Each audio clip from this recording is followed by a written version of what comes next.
Collector Shri Anilkumar રાણાવસિયાના અધ્યક્ષતામાં મહાશિવરાત્રીના મેળાના સુચારુ આયોજન માટે પદાધિકારીઓ, સાધુ સંતો અને ઉતારા મંડળના પ્રતિનિધિઓ સાથે બેઠક યોજાઈ। મહાશિવરાત્રીના મેળામાં પ્રથમવાર ઇમરજન્સીની સ્થિતિમાં લોકોને હેલ્થ સેવાઓ મળી રહે તે માટે બાઇક એમ્બ્યુલન્સની સુવિધા, ટ્રાફિક વ્યવસ્થા જળવાઈ રહે તે માટે ડ્રોન દ્વારા નિરીક્ષણ કરવામાં આવશે। મહાશિવરાત્રીના મેળાને સુચારુ રીતે યોજવા માટે સાધુ સંતો તંત્રની સાથે છે। મહાશિવરાત્રીના મેળાની ગરિમાને અનુરૂપ ભવ્ય સાંસ્કૃતિક કાર્યક્રમનું પણ જિલ્લા વહીવટી તંત્ર દ્વારા આયોજન। જૂનાગઢ .2.3 પૌરાણિક અને આધ્યાત્મિક મહત્વ ધરાવતા મહાશિવરાત્રીના મેળાના સુચારુ આયોજન માટે અને ગિરનાર તીર્થક્ષેત્રના સાધુ સંતો, પદાધિકારીશ્રીઓ અને ઉતારા મંડળના પ્રતિનિધિઓ સાથે કલેક્ટર શ્રી અનિલકુમાર રાણાવસિયાની અધ્યક્ષતામાં બેઠક યોજાઈ હતી। કલેક્ટર કચેરી ખાતે મળેલી આ બેઠકમાં મેયર શ્રીમતી ગીતાબેન પરમાર, શ્રી મુક્તાનંદ બાપુ, હરિગીરીજી બાપુ, શ્રી શેરનાથ બાપુ, શ્રી મહેશગીરી બાપુ સહિતના ગણમાન્ય સાધુ સંતોની ઉપસ્થિતિમાં મહાશિવરાત્રીના પરંપરાગત મેળામાં ઉમટતા લાખો ભાવિકોને જરૂરી પ્રાથમિક સુવિધાઓ મળી રહે અને ટ્રાફિક સહિતની વ્યવસ્થાઓ જળવાઈ રહે તે માટે પરામર્શ કરવામાં આવ્યો હતો। આ સાથે સાધુ સંતો, ઉતારા મંડળના પ્રતિનિધિશ્રીઓએ જરૂરી સૂચનો કર્યા હતા। કલેક્ટર શ્રી અનિલકુમાર રાણાવસિયાએ જણાવ્યું કે જૂનાગઢની પવિત્ર ધરતી પર સાધુ સંતોના આશીર્વાદ મેળવવા માટે આસ્થાભેર લાખો શ્રદ્ધાળુ મહાશિવરાત્રીના મેળામાં ભાવપૂર્વક પધારે છે, ત્યારે તેમને જરૂરી સુવિધાઓ મળી રહે તે તંત્રની જવાબદારી છે। તેના ભાગરૂપે મેળાના રૂટનું નિરીક્ષણ પણ કરવામાં આવ્યું હતું। ઉપરાંત મેળા દરમિયાન સફાઈ, પાણી, વીજળી, શૌચાલય સહિતની વ્યવસ્થાઓ અને સુવિધા માટે જરૂરી આયોજનો કરવામાં આવ્યું છે। ટ્રાફિક વ્યવસ્થા પણ જળવાઈ રહે તે માટે ડ્રોન દ્વારા નિરીક્ષણ કરવામાં આવશે। ઉપરાંત પાર્કિંગ માટે 2 નવા સ્થળો પણ આઈડેન્ટિફાઈ કરવામાં આવ્યા છે। ભવનાથ પહોંચવાના રસ્તા પર ટ્રાફિક ન સર્જાય તે માટે એસ.ટી બસના રૂટને સર્ક્યુલર વે માં ગોઠવવામાં આવ્યો છે। આ મેળામાં આરોગ્યની સુવિધામાં વધારો કરતાં ઇમરજન્સીની સ્થિતિમાં લોકોને હેલ્થ સેવાઓ મળી રહે તે માટે બાઇક એમ્બ્યુલન્સ રાખવામાં આવશે। આ માટે ફાયર અને હેલ્થની ટીમ વચ્ચે જરૂરી સંકલન કરવામાં આવ્યું છે। ઉપરાંત ઉતારા મંડળ નજીક હેલ્થ સુવિધા રાખવાની સાથે આરોગ્ય માટે જરૂરી દવાઓની કીટ આપવાનું પણ આયોજન કરાયું છે। ઉપરાંત મેળાની ગરિમાને અનુરૂપ ભવ્ય સાંસ્કૃતિક કાર્યક્રમનું પણ જિલ્લા વહીવટી તંત્ર દ્વારા આયોજન કરવામાં આવ્યું છે, તેમ કલેક્ટરશ્રીએ જણાવ્યું હતું। શ્રી મુક્તાનંદ બાપુએ ભાવિકોને પીવાના પાણી કાયમી ધોરણે મળી રહે તે માટે વરસાદી પાણીના સંગ્રહના ટાંકા બનાવવા માટે પહેલ કરી હતી। તેમને સુમેળ સાથે પરિવર્તનનો સ્વીકાર કરવા જોઈએ તેમ પણ જણાવ્યું હતું। શ્રી હરિગીરી બાપુએ સૌએ કર્તવ્યનું નિર્વાહન સાથે મહાશિવરાત્રીની મેળાની આધ્યાત્મિક ગરિમા વધારવા જણાવ્યું હતું। શ્રી ઇન્દ્રભારતી બાપુએ કહ્યું કે સાધુ સંતો તંત્રની સાથે છે, દર વખતની જેમ આ વર્ષે પણ સુંદર મેળો યોજાશે।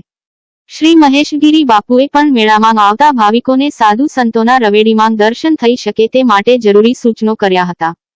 આ બેઠકમાં જૂનાગઢ મહાનગરપાલિકાના ડેપ્યુટી મેયર શ્રી ગિરીશભાઈ કોટેચા, શૈલજા દેવી, નગરસેવક શ્રી એભાભાઈ કટારા, પૂર્વ મેયર જ્યોતિબેન વાછાણી, શ્રી યોગેન્દ્રસિંહ પઢિયાર, શ્રી નિર્ભય પુરોહિત, શ્રી અશ્વિનભાઈ મણિયાર તથા ઉતારા મંડળના શ્રી ભાવેશ વેકરિયા તથા વિવિધ ઉતારા મંડળ અને અન્નક્ષેત્રના સંચાલકો, પ્રતિનિધિઓ તેમજ મ્યુ કમિશનર શ્રી ઓમ પ્રકાશ, અધિક નિવાસી કલેક્ટર શ્રી એન.એફ. ચૌધરી, નાયબ વન સંરક્ષક શ્રી અક્ષય જોશી, પ્રાંત અધિકારી ભૂમિબેન કેશવાલા, ડીવાયએસપી શ્રી હિતેશ ધાંધલિયા, પુરવઠા અધિકારી, વન, આરોગ્ય, આરટીઓ સહિતના વિભાગના અધિકારીઓ, સંતો, મહંતો અને આગેવાનો બેઠકમાં ઉપસ્થિત રહ્યા હતા।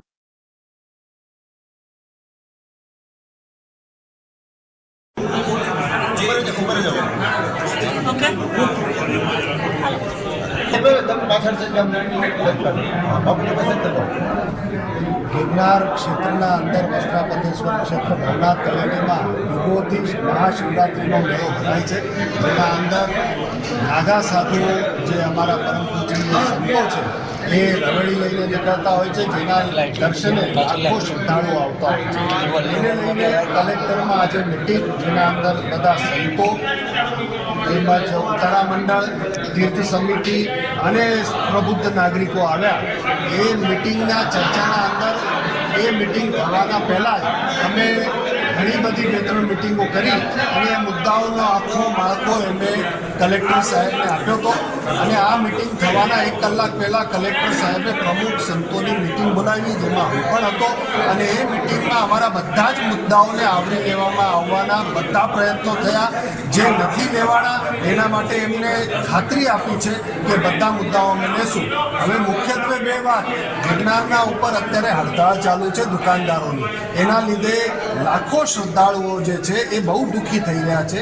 એ શ્રદ્ધાળુઓ દુઃખી ના થાય તે માટે અમે અપીલ કરી છે કે દુકાનદારો જે છે એ એના દુકાનોને ખોલે, જેથી કરીને લોકો દુઃખી ન થાય અને એમની વૈકલ્પિક વ્યવસ્થા માટે કલેક્ટરશ્રીને અમે 2-3 સજેશન આપ્યા છે. એક તો ટેટ્રા પેકનું પાણીનું જે કરવાનું છે, તો જેના પૈસા લોકો છે જેના પાસે પૈસાથી લઈ શકે અને જેના પાસે ટેટ્રા પેક અને આપવાના પૈસા નથી તો એ 15-15 લીટરની પાણીની બોટલો, જે ડિસ્ટિલ વોટર અથવા તો આપણે મિનરલ વોટર હોય, એ આપણે દુકાનોમાં એરપોર્ટ ઉપર જોતા હોઈએ ઊંધી રાખેલી હોય અને નીચે નળ હોય તો પાણીનો સ્પર્શ સીધો કોઈ માનવનો થતો નથી. તો આવા કાગળના ગ્લાસમાં જો એ દુકાનો ઉપર ઉપલબ્ધ કરવામાં આવે તો તેનાથી ખૂબ જ ફાયદો આ બધા યાત્રીઓને થશે અને યાત્રીઓ દુઃખી નહીં થાય. એક વાત.